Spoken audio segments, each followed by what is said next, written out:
یہ ربیع الاول کا مہینہ اسلامی تاریخ کے اعتبار سے بہت زیادہ اہمیت کا حامل ہے،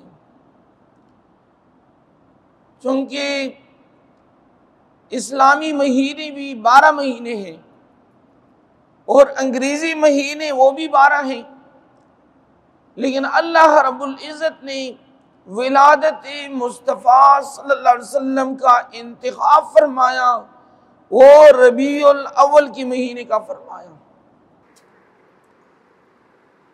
اور یہ اظہر من الشمس ہے۔ کلام مجید فرقان حمید اس کے اوپر گواہ اور شاہد ہیں کہ سب سے پہلا جلسہ اللہ رب العزت نے عالم ارواح میں انبیاء کرام کو جمع فرمایا،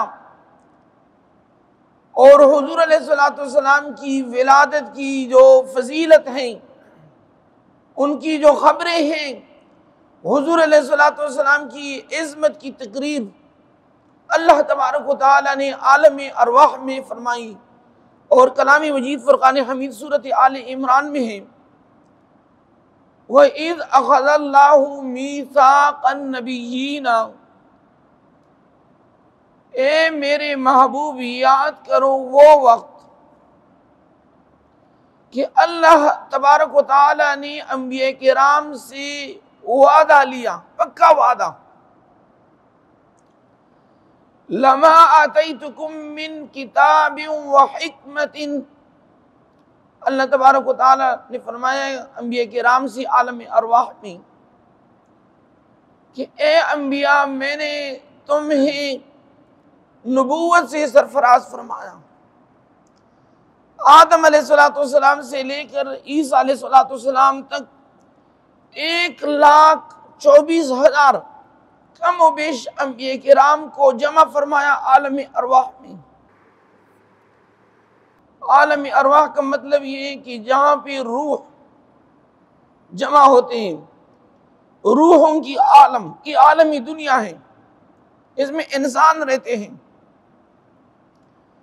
وہ عالم ارواح ہیں۔ فرمایا انبیاء کرام سے کہ میں نے تمہیں نبوت سے سرفراز فرمایا، تمہیں رسالت عطا کی، وحکمت، اور تمہیں حکمت، بعض انبیاء کرام کو صحیفے عطا کیے، بعض انبیاء کرام کو آسمانی کتابیں، تورات، زبور، انجیل، صحف ابراہیم و صحف موسیٰ، لیکن یاد رکھو ثم جاءکم رسول مصدق لما معکم، جب تمہارے پاس وہ عظیم رسول محمد مصطفیٰ صلی اللہ علیہ وآلہ وسلم تشریف لائیں،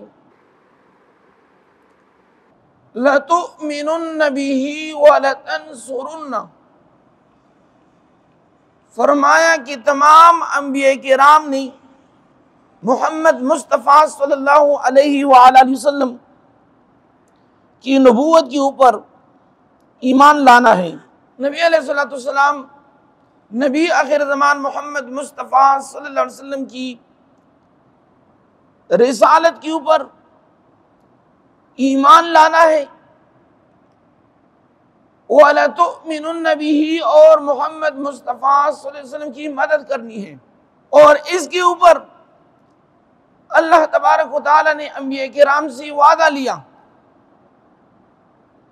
کہ اگر آپ لوگوں کے زمانے میں وہ نبی نامدار ہو جائیں، مبعوث ہو جائیں، تو نبی آخر زمان خاتم النبیین محمد مصطفیٰ صلی اللہ علیہ وسلم کی رسالت کو قبول کرنا ہے اور ان کی مدد کرنی ہے۔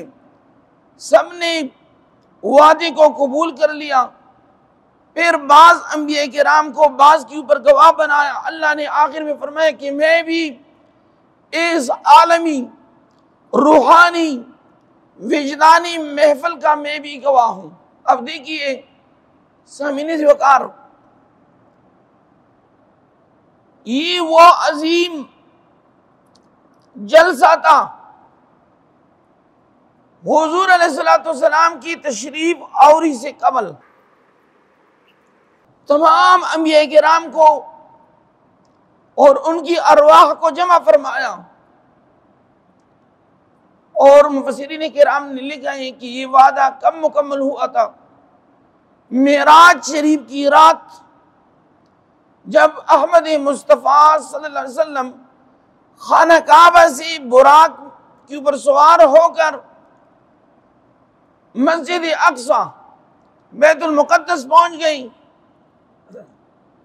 تو وہاں پر براق کو ایک چٹان کے ساتھ باندھ لیا۔ جبرائیل امین علیہ السلام نے حضور علیہ السلام بیت المقدس کے اندر داخل ہو گئی، تو 1,24,000 کم و بیش انبیاء کرام حضور علیہ السلام کی عظمت کے لیے، تعظیم کے لیے، مصافحہ کے لیے بیت المقدس کے اندر کھڑے ہو گئے۔ چونکہ ٹائم مختصر ہے، لوگ سوچتے ہیں کہ یار حضور علیہ السلام تو بعد میں آئے تھے، انبیاء پہلے آئے تھے، تو انبیاء کرام سے اللہ نے وعدہ کیوں لیا تھا؟ اگر نبی آخر زمان صلی اللہ علیہ وسلم نے بعد میں آنا تھا اور عالم ارواح میں وعدہ پہلے لیا گیا تھا، تو وہ وعدہ بیت المقدس کے اندر پورا ہو گیا۔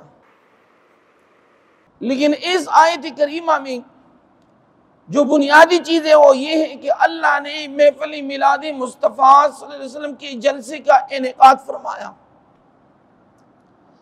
جو سامعین تھے، مخلوق میں جو بہترین لوگ ہیں وہ انبیاء کرام، انبیاء کرام نے اللہ تبارک و تعالی کی تقریر کی، جو عظیم تقریر تھی، ان کی سماعت کی، اور جو فضیلت تھی وہ محمد مصطفیٰ صلی اللہ علیہ وآلہ وسلم کی فضیلت بیان کی گئی۔ حضور علیہ السلام کی عظمت، حضور علیہ السلام کی تشریف آوری، اور یہ بھی نہیں بلکہ انبیاء کرام سے وعدہ بھی لیا، تمام انبیاء کرام نے اس کے اوپر اقرار بھی کیا، اور اللہ بھی اس کے اوپر گواہ ہو گئی۔ نمبر 2، 28ویں پارے میں ہے عیسیٰ علیہ السلام کا زمانہ ہے۔ بولیے کون سی پیغمبر کا؟ عیسیٰ علیہ السلام۔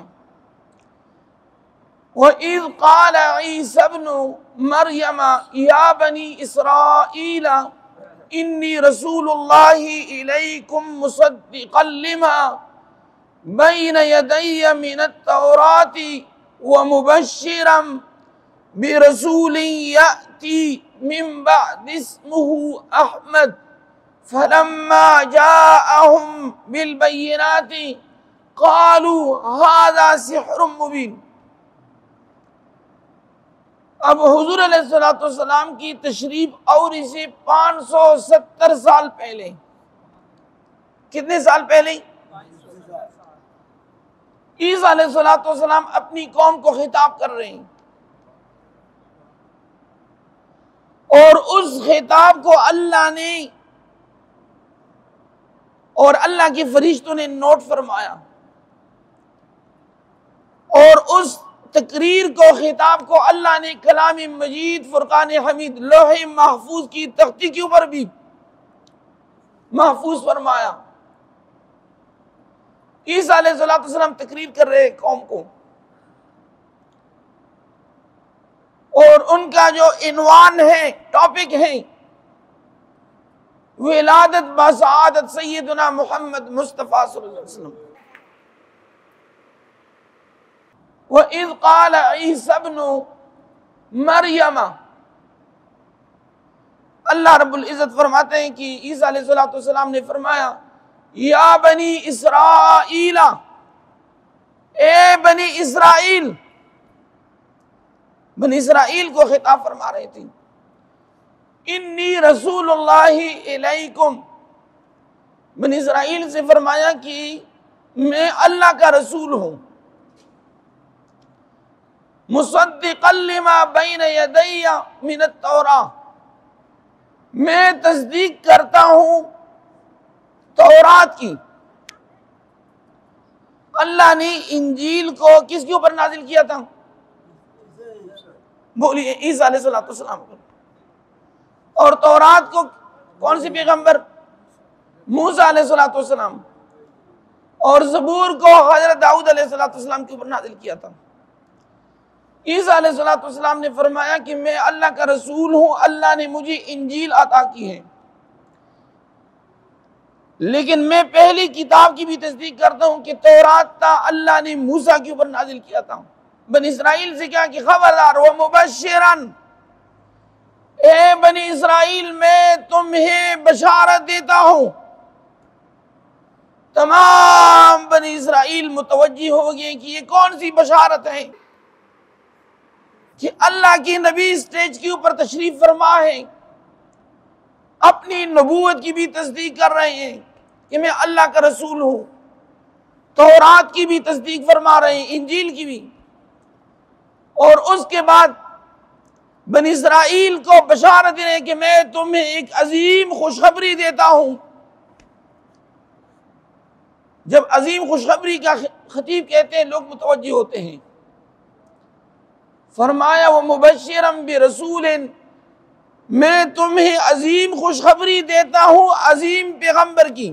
فرمایا بِرَسُولٍ وَمُبَشِّرًا بِرَسُولٍ یأتی من بعدی، فرمایا کہ وہ میرے بعد آئے گا۔ میں تمہیں اس عظیم رسول کی خوشخبری دیتا ہوں، یأتی من بعدی، وہ میرے بعد تشریف لائے گا۔ اسمہ احمد، اس کا نام ہوگا احمد۔ احمد کا معنی کیا ہے؟ حمد، حمد کہتے ہیں اللہ تبارک و تعالیٰ کی تعریف۔ بولیے، ایک حمد ہوتا ہے، ایک نعت۔ نعت کا مطلب ہے یعنی صفت مصطفیٰ صلی اللہ علیہ وسلم، اور حمد کا مطلب کیا ہے؟ اللہ تبارک و تعالیٰ کی تعریف۔ احمد کا کیا معنی ہے؟ احمد کا معنی یہ ہے کہ وہ ذات جس نے رب کی سب سے زیادہ حمد بیان کی ہے، یعنی مخلوق میں کسی نے بھی اللہ کی اتنی صفت اور حمد بیان نہیں کی ہے جتنی حمد محمد مصطفیٰ صلی اللہ علیہ وسلم نے اپنے رب کی بیان کی ہے۔ اس کا معنی اور مطلب یہ ہے، احمد کا مطلب یہ ہے۔ فرمایا کہ میں تمہیں عظیم رسول کی خوشخبری دیتا ہوں، وہ میرے بعد آئے گا، اس کا نام ہوگا احمد۔ اور احمد کا معنی میں نے بیان کیا کہ احمد کا معنی یہ ہے کہ رب کا سب سے زیادہ حمد بیان کرنے والا، اور محمد کا معنی کیا ہے؟ الذی یحمد حمدا بعد حمد، محمد وہ ذات ہے کہ جس کی ہر گھڑی ہر آن میں صفت بیان کی جائے گی۔ یہی کائنات کی ابتدا سے لے کر قیامت تک ہر گھڑی میں ہر آن میں جس ذات کی صفت بیان کی جائے گی اس ذات کا نام کیا ہے؟ محمد۔ محمد کا معنی یہ ہے، اور یہی وجہ ہے صحیح ابن حبان میں ہے، جبرائیل امین علیہ السلام آ گئے، یا رسول اللہ صلی اللہ علیہ وسلم تجھے خبر ہے کہ اللہ نے آپ کی شان کو کتنا بلند کیا ہے، اور اس آیت کی تشریح میں وَرَفَعْنَا لَكَ ذِكْرَكَ، سورۃ الانشراح پارہ نمبر 30، اے محمد مصطفیٰ صلی اللہ علیہ وسلم ہم نے بلند کیا ہے آپ کا ذکر آپ کے لیے۔ کتنا بلند کیا؟ جبرائیل امین علیہ السلام نے فرمایا کہ اللہ رب العزت فرماتا ہے اِذَا ذُكِرْتُ ذُكِرْتَ مَعِيَّ اللہ فرماتے ہیں کہ جہاں پہ ذکر خدا ہوگا وہاں پہ ذکر مصطفیٰ ہوگا۔ کوئی مسجد، گھر، دفتر، محفل، اذان ہو، اقامت ہو، نماز ہو، جہاں پہ ذکر خدا ہوگا وہاں پہ ذکر مصطفیٰ ہوگا۔ لیکن سوال یہ کہ یہ شان محمد مصطفیٰ صلی اللہ علیہ وسلم کس نے دی ہے؟ بولیے، یہ شان اللہ نے عطا کی ہے۔ اللہ نے حضور علیہ السلام کو رسالت بھی عطا کی ہے، نبوت بھی عطا کی ہے۔ اللہ نے محمد مصطفیٰ صلی اللہ علیہ وسلم کی سینے کے اوپر قرآن عظیم الشان کو بھی نازل فرمایا ہے۔